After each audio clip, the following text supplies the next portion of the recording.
안녕하세요. 저는 올해 43세, 마음만은 여전히 교복 입은 중딩이고 싶은 여자입니다. 아직 화가 다 가라앉지 않았지만 씩씩거리면서도 자주 듣는 유튜브 채널에 공유해보려고 자리에 앉아 급하게 글을 써봅니다. 글재주는 없지만 재미있게 읽어주셨으면 좋겠어요. 저는 저의 학창시절에 미련이 많아요. 그 시절에 순수한 친구들이나 풋풋한 학생의 나름 평온하고 잔잔했던 지난 일상들이 그리워서 뭐 이런 청순 가련한 이유 때문은 절대 아니고요. 단지 잘 지내보지 못한 것에 대한 아쉬움과 슬픔이 여전히 남아있기 때문입니다. 저는 중학교를 다닐 때만 해도 정말 웃음이 많고 늘 밝은 아이였어요.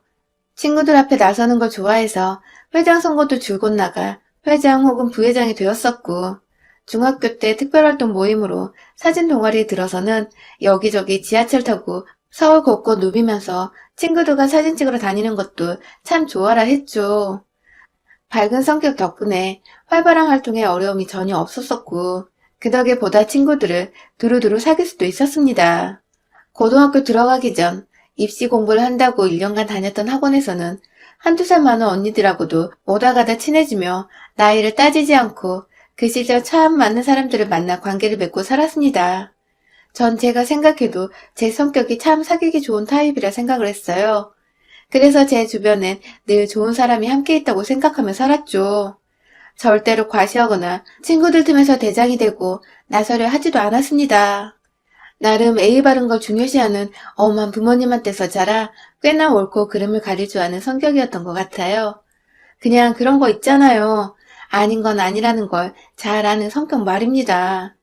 그렇게 남한테 피해 안 주고 기분 나쁘게 안 하려고 노력도 하며 학교랑 사회에 잘 적응하며 살고 있었던 제가 고등학교에 진학을 하면서부터 180도 다른 삶을 살게 되었습니다. 완전히 다른 학생의 학교 생활이라고 해도 무방할 정도로 그간 살아왔던 것과는 다른 경험들을 하며 살았어요. 바로 제가 따돌림을 당하게 되면서부터였어요. 시작은 정말 어처구니가 없었습니다. 저희 반에 소위 학교 짱이라 불리우는 여자애들이 여럿 있었는데 그 무리 애들의 눈에 제가 그냥 이유 없이 보였던 것입니다. 뭔가 고등학생이라고 하니 다 새로울 것만 같고 더 열심히 학교 생활을 해야 할 것만 같아서 긴장이 되던 찰나에 학교 수업이 모두 끝난 후 가방을 챙겨 집에 가려 하는데 한 여자애가 저를 부르더라고요. 처음엔 머리끈을 어디서 샀냐 물어보고 다음엔 사고 올 때 10,000원짜리 OST 시계가 비싸 보인다며 어디서 산 거냐 묻더니 이내 너 돈이 좀 많냐며 노골적으로 제게 돈을 빌려달라는 소리를 했어요. 당연히 저는 거절을 했고요. 하지만 그게 저의 실수라면 실수였습니다. 주란 대로 돈을 주지 않으니 전 완전히 애들한테 찍혀버렸고 그때부터 전 선생님들의 눈을 피해서 늘 이 무리의 아이들에게 따돌림과 정신적 학대를 지속적으로 받게 되었어요. 반 학급 애들이 모두 보는 앞에서 제가 재수가 없다며 큰 목소리를 내며 따돌려 보겠다는 의사를 내비쳤고 그 바람에 저와 조금씩 친해져 가던 친구들조차 저에게 한순간에 등을 돌려버렸죠. 저 때문에 그 날라리 애들한테 밉보이고 싶지 않았던 것입니다. 하지만 어리고 마찬가지로 철이 없었던 저는 그리 친한 친구들이 아니었음에도 절 모른 척하고 도와주지 않은 주변의 학급 친구들이 더 미웠어요. 절 괴롭히는 날라리 애들은 미움을 진작에 넘어 증오하는 마음까지 가졌고요. 3년 내내 같은 상황이 지속되었습니다.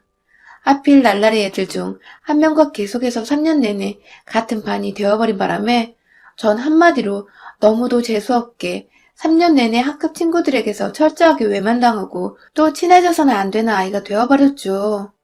TV에 나오는 친구들 괴롭히는 배우들을 보면 전 그게 아무리 웃긴 시트콤이라고 할지라도 단 한순간도 웃을 수가 없었어요. 제 성격은 고등학교 때 괴롭힘을 당하던 그때부터 완전히 소심하고 남 눈치만 보는 아이로 변해버렸고 대화를 나누고 웃고 떠들 수 있는 고등학교 친구를 사귀기는커녕 3년 내내 학교에서 말 한번 제대로 붙여본 친구가 하나 없었답니다. 저 참 외롭고 불쌍한 아이였어요. 다행히도 초중학교에서 그리고 학원에서 사귀었던 언니들 그리고 친구들과는 꾸준히 연락을 하면서 지금까지 인연을 이어오고 있지만 그 친구들조차 지금까지 저에게 하는 말은 고등학교에 진학한 후의 제 모습은 정말 충격적이었다고 하더라고요. 말수가 반의 반으로 줄어들어 버리고 늘 당당히 웃으며 어깨 피고 다니던 애가 고개를 푹 숙인 채 죄인처럼 다니는 꼴이 가슴 아파 죽는 줄 알았대요.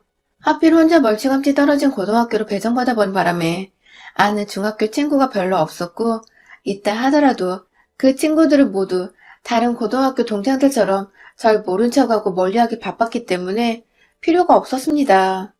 공부를 딱 보통 정도만 하던 전 고등학교 2학년 때까지 학교 생활에 적응을 못해서 내신이 완전 꽝이었어요. 친구 관계가 그 모양인데 공부에 어떻게 집중을 할 수 있었겠어요. 그러다 저와 3년 내내 같은 반이었다는 그 날라리 무리 중 한 여자애가 고3이 되기 직전 제 뒤통수에다 대고 그러더라고요. 쟨 저렇게 살다 대학도 못 가고 친구 하나 없이 살다가 쓸쓸히 독거노인으로 죽을 팔자일 거야. 라고 말이죠. 독거노인이라니. 막 고등학교 2학년을 마친 18살 꼬맹이인 저에게 너무나도 가혹하고 괴로웠던 말이었어요. 내가 진짜로 이렇게 고3 때까지 친구 관계 때문에 공부도 무엇도 다 손 놓고 우울한 채 살다가는 진짜 저 여자 말대로 답도 없는 인생을 살 수도 있겠다는 생각이 드니 아찔하기도 했고요. 그래서 그때부터 정말 미친 듯 공부를 했습니다. 방법을 몰라 죽기 살기로 암기하고 문제집을 풀면서 내신은 이미 포기했다 생각하며 1년 내내 수능 공부에 미쳐 살았고 다른 고3 애들 하는 거 2배로 따라잡아서 결국 좋은 대학도 갔고 좋은 회사도 들어갔다가 같은 직종에서 일하던 남편을 만나게 되어 결혼도 했고 자식도 낳고 지금은 온전히 걱정 없는 주부로 살고 있습니다. 어떻게 보면 절 가장 힘들게 한 아이 하나 때문에 공부를 시작하게 된 것이었고 결국 제 인생이 최악으로 치닫는 걸 면할 수 있었던 것이었죠. 참 아이러니하죠. 고등학교 3학년 동안의 아픔 때문에 대학을 갔다고 해서 제가 바로 예전처럼 밝게 변하고 활발해지진 못했지만 서서히 시간을 두면서 제 스스로에게 변화를 주고자 수많은 노력을 했고 울기도 많이 울고 정신과 상담도 몇 번 받으면서 정말 극한의 시간을 견디고 거쳐 본래의 제 모습 언저리까지는 돌아온 것 같습니다. 한동안 정말 걱정거리라고 할 것이 없이 지냈어요. 애 키우는 것도 그닥 힘들지 않았고 남편도 늘 한결같은 마음으로 저를 대해주며 가정에 딱히 불화라고 할 것이 없었어요. 시부모님께서도 참 반듯한 분이셔서 늘 저를 남의 집 귀한 딸이라며 아껴 보살펴 주시려 하셨고 저보다 한 살 많은 도련님께서는 언제나 자기한테는 가장 소중한 형의 아내니 저도 가장 소중한 사람이라는 말을 자주 해주셨어요. 참 다정한 표현을 서슴없이 해주는 시댁 식구들 덕분에 저 스스로도 참 제가 시집은 기똥차게 자랐다는 생각을 매번 하곤 했습니다. 그런데요, 도련님께서 중간에 이혼을 한 번 하셨어요. 결혼한 지 2년도 채 안 돼요. 초고속으로 결혼과 동시에 헤어지신 거예요. 많이 속상해 하셨고 가족들 앞에서 티를 안 내려고 입도 꾹 다무셨어요. 왜 이혼을 했는지는 남의 집 가정산이 더 캐묻진 않았지만 대충 어머님 하시는 말씀으로는 성격 차이와 더불어 동서가 도련님 카드를 그렇게 긁어대다 하다 자기 친정의 다달이 100만 원 용돈을 도련님 몰래 드렸다고 하더군요. 무턱대고 돈 관리를 동서한테 맡긴 도련님은 상의 없이 자기 월급의 몇 분의 1에 해당하는 비교적 큰 돈이 처갓집으로 말도 없이 이유도 없이 들어간 것을 알고는 뒤늦게야 노발대발했고 끝까지 사과할 기미조차 없이 당당하던 동서한테 정떨어져 이혼 소송을 걸었대요. 그렇게 한동안 이혼 소송으로 도련님은 고생을 했고 소송 후 드디어 자유를 되찾았다 생각하신 건지 비교적 평온해 보이셨어요. 그럼에도 마음 한켠엔 잘 사는 형네 가족들과 비교를 하시는 건지 예전보다 말도 없어지셨고 가족 행사에도 잘 참석을 안 하셨어요. 언제든지 도련님이 좋은 사람을 만나면 좋겠다는 희망을 늘 품고 살았어요. 제가 소개를 해주고도 싶지만 괜히 혼자이고 싶어하는 사람한테 부담을 주는 건 아닐까 싶어서 쉽사리 연애하란 말도 먼저 건네지 않았어요. 그냥 도련님 혼자 스스로 마음속에 있는 상처를 치유할 수 있도록 지난날에 제가 그랬었던 것처럼 그냥 묵묵히 곁에 있어주면서 시간이 흐르기만을 기다렸죠. 그러던 중 올 중순에 도련님께서 너무나도 반가운 소식을 가져왔어요. 여자친구가 생겼다고 하시더군요. 진중하신 분이 이제서야 여자친구가 생겼다고 말씀하시는 걸 보니 결혼을 하고 싶어 하시는 것 같았고 그간 사귄 지도 꽤 될 거란 걸 내심 짐작을 했죠. 온 가족이 다 기대에 부푼 채로 코로나로 나가지 못하니 조금 부담스럽더라도 시댁에서 도련님 여자친구를 불러 저녁 식사를 하기로 한 날 저는 정말 오랜만에 제 심장이 아주 처참하게 땅끝으로 꺼지는 기분을 경험했습니다. 여친이라고 데려온 여자의 얼굴이 너무 낯이 익은 겁니다. 저는 정말 그 시절을 매일같이 잊으려고 노력했는데 그 여자의 얼굴을 보는 순간 2초도 안 되어 누구인지 알아채버렸어요. 바로 저와 고등학교 3년 내내 같은 발을 했고 이유 없이 저를 따돌리고 급기야 학급 전체에서 외톨이가 되도록 만들었던 바로 그 동창 날라리였던 것입니다. 허무하고 어이없게도 저를 알아보지 못하던 이 여자애는 급기야 뵙게 되어 영광이라는 낯간지러운 소리를 해대며 제게 악수를 청하더라고요. 세상에 일 바르고 잘 자란 사람 마냥 말이죠. 시부모님들이며 두 형제들이며 아무도 제 속타는 마음을 알지 못했고 다들 여자가 마음이 들었는지 입이 아주 귀에 걸려있더군요. 어머님 옆에서 밥상을 차리겠다고 쫄래쫄래 따라다니며 상차림을 도우다가 놀란 마음이 진정이 안 되어 얼어있던 제게 시어머니는 얼른 밥 차리자. 새애기 기다릴라. 하면서 급기야 본인은 예비 며느리가 될 사람과 이야기를 좀 하고 싶다고 저한테 나머지 일들을 맡기고 부엌을 나가셨어요. 어머님이 신나셔서 그런 것까지 다 이해를 했고 다른 여자였으면 제가 당연하죠 하면서 곧장 알겠다고 했을 텐데 절 괴롭혔던 여자의 밥상을 차려야 한다는 생각에 제 손이 도무지 뜻대로 움직이질 않았어요. 세워라 내워라 그렇게 저녁상은 어찌저찌 차려놓긴 했는데 온 가족들의 시선은 여전히 그 여자한테로 쏠려 있었어요. 밥을 먹으면서 이것저것 얘기를 하다가 저와 동갑이라는 여자의 말에 모두가 제게로 친구 같은 동서가 생겼다면 좋겠다고 바라보더군요. 늘 친구 같은 혹은 자매처럼 지낼 수 있는 동서가 있었으면 좋겠다고 시어머니께 몰래 얘기를 하곤 했었는데 그걸 기억하셨는지 시어머니는 유독 절 쳐다보시며 힐끗 웃어주셨고 그런 어머니 표정을 보니 실한 내색을 도무지 할 수가 없었습니다. 들어보니 이 친구는 자식만 없을 뿐 전 남편과 5년 정도 살다가 이혼을 한 번 한 경력도 있더라고요. 하지만 이혼이 흠도 아니고 저희 도련님도 이혼남이었고 같이 새 출발하는 커플이어서 그런지 저희 시부모님은 아주 쿨하게 여자를 환영하셨어요. 옆에서 같이 웃어 보이고 함께 떠들고 좋은 척이란 척은 정말 다 하며 겨우 식사를 마쳤어요. 그리고 나서 과일을 함께 먹는 시간 이 여자애가 과일은 본인이 깎아오겠다며 혼자 일어나 부엌으로 들어가더라고요. 그 바람에 시어머니가 손님인데 그러지 말라고 막 일어나려 하셨고 옆에서 어른이 도와주려 하시니 제가 막 그냥 보고만 있을 수가 없었어요. 도와주기 싫은데 억지로 어머님을 대신해 일어나 부엌으로 들어가자 여자애는 저와 단둘이 그 공간에 있다는 것을 재차 확인하고는 저한테 그러더라고요. 오랜만이다? 하고 말이죠. 순간 너무 놀래서 사과를 깎으려다 말고 들고 있던 걸 떨어뜨렸어요. 멍한 채 그 여자를 하염없이 바라봤죠. 이해도 저를 알아봤던 것이었습니다. 다만 본인이 저질렀던 짓거리가 창피한 짓인 줄 알았던 건지 끝까지 어른들 앞에서는 모른 척을 하려고 했던 것이었죠. 여전히 절 아랫사람이라 생각하는지 저보다 키는 작으면서 절 양껏 올려다보며 새침하게 인사하는 여자애는 참 세월이 그렇게 지났는데도 전혀 변하지 않았더군요. 그날 그렇게 얼떨결에 부엌 한복판에서 서로 조용히 인사를 건넨 저희는 그 후로 서로가 서로의 과거에 대해 침묵을 하자고 굳이 말을 하지 않았는데 알아서들 입을 꾹 다물었습니다. 저는 따돌림을 당했다는 수치심을 이겨낼 수 없었고 그 친구는 본인이 학생을 따돌린 가해자였던 사실을 굳이 예비 시부모한테 드러내고 싶지 않아 했기 때문이었죠. 그렇게 저희는 절대 서로 가까워질 수 없는 비밀 하나를 둘이서 조용히 간직한 채 지냈어요. 전 옆에서 이 여자가 행복하게 도련님과 재혼 준비를 하는 과정까지 모두 다 지켜봐야만 했습니다.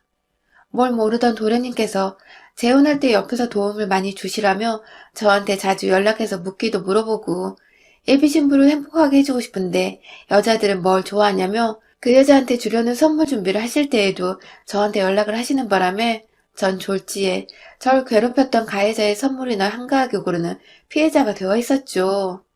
그 사실을 인정하기 힘들어서 계속해서 전 정신적인 괴로움에 치를 떨었고 결국 제 속은 점점 더 문드러져 갔어요.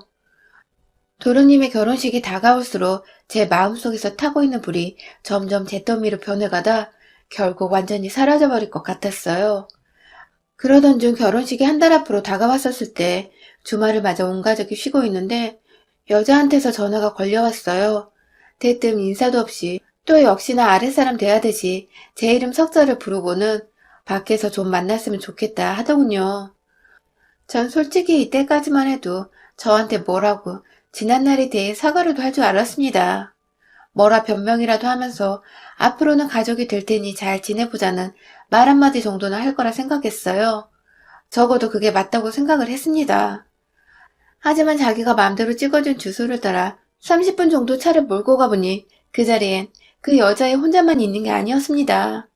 그 옆에는 고등학교 때의 그 날라리들, 무리지어 다니면서 절 괴롭혔던 그 무리의 애들이 모두 다 모여 있었습니다.